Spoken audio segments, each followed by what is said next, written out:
So in the final Union Cross update we got a couple of days ago, we learned a lot about what's going to happen with the future of the series.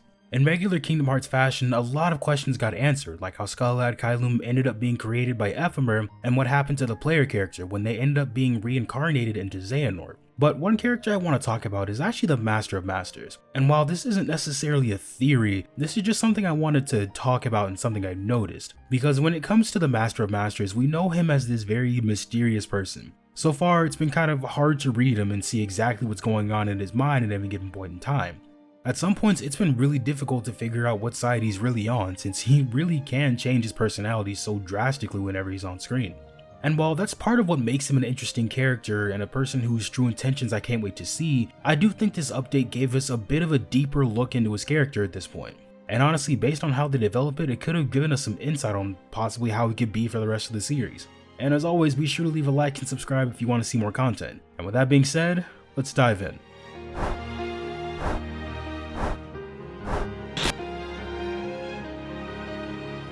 So, like I said earlier, the Master of Masters is a very interesting character. Every time he's on camera, he essentially commands attention since the story as a whole could really change with anything he says. And even in Union Cross, without the performance of Ray Chase to bring the character to life, I still found myself looking over everything this character says more frequently than I'd like to admit. And when I was rewatching this update, I noticed that when he was talking about his plans with the foretellers, he said a couple of things that really gave us a look into how he thinks a little bit. He tells Luxu that in order to defeat the darkness needs to have a physical form. And the reason he raised the foretellers to be strong Keyblade wielders was to make sure that when the darkness takes them over, they won't be completely engulfed by it. And the reason he started the Keyblade War and left the Book of Prophecies with the foretellers was to sow seeds of darkness in their hearts so it would be easier for darkness to take hold. And this is really stuff that we kind of already knew as far as the Book of Prophecies and to some extent the Keyblade War, but figuring out that the Master of Masters raised his students only to harbor darkness is honestly a twist that I wasn't expecting. Even though he says that he has a plan to save them, that doesn't really take away from the fact that that's still pretty twisted when you think about it. And of course, Luxu is upset by all of this. I mean, learning that the person who trained you was only training you and your friends to become vessels for darkness would understandably upset anybody. But then the Master of Masters says to don't let sentimentality cloud your judgment, and then goes on to say that he's seen people he cared about and loved fall to the darkness as well. And we know that he's been fighting the darkness his whole life, but these two lines kind of stuck out to me because that kind of gives us a look into the motivation of the Master of Masters. Because before this happened, I thought he was just a character who is fighting the darkness because, you know, it's the darkness and we can't let it take over and destroy everything. But after this update, it honestly seems like this battle with the darkness could be a lot more personal than we originally thought. Since the Master of Masters has been fighting this war since he was a child, it's possible that to bring this war to an end, he's at the point where he's willing to do anything to win it. And even if he has a way to save the foretellers after he sacrifices them to darkness, that doesn't really excuse the fact that his main purpose for training them as Keyblade wielders was to sacrifice them in the first place.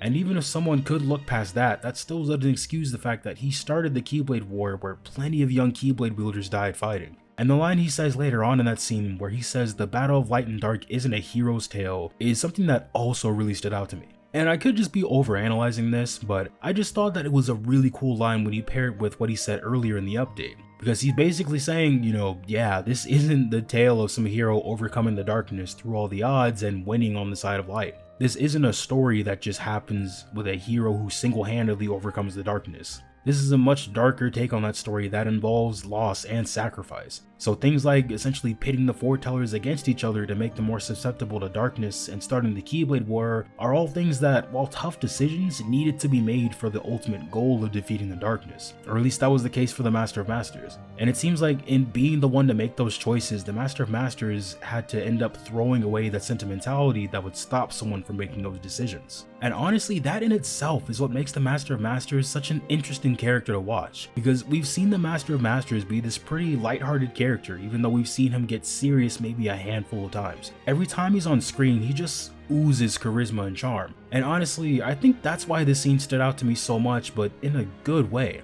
Because when characters like him, who are very comedic, suddenly become super serious and dark, it really shows a major contrast that makes it much more intimidating than if the character were just serious all the time. And also, credit where credit is due, Ray Chase really sells this character well.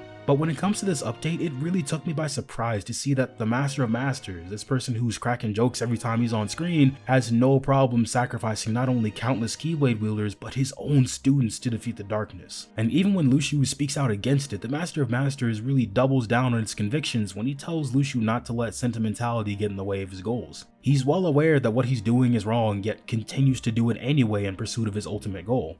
And I really think this update showed us the true ruthlessness of the Master of Masters, or at least gave us a peek into it. And honestly, that makes me really excited to see more of that in the future. Because at the end of the day, now we know that the Master of Masters is willing to do whatever it takes to get the job done. And that makes me wonder what he'll end up doing when he comes into contact with someone who's willing to openly oppose him, like Ava, or Sora, or any one of our protagonists. And while I was already kind of excited because I had a feeling he would be a good antagonist, I feel like this update makes me really have high expectations for the Master of Masters going forward. Because all throughout the Kingdom Hearts series, I don't think we've had a character since Xehanort to really dive into these darker tones, and the Master of Masters takes it a lot further than Xehanort did.